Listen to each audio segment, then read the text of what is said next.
How to place bet on virtual sports on bet365. Hello everybody, welcome back to the channel. In this video today, I'll guide you through the steps on how you can place bet on virtual games on bet365.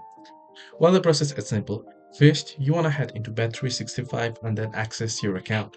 Once you have access to your account, on the homepage, you'll be able to see the list of options available to place the bet on. You can see soccer, horses, greyhounds, and etc.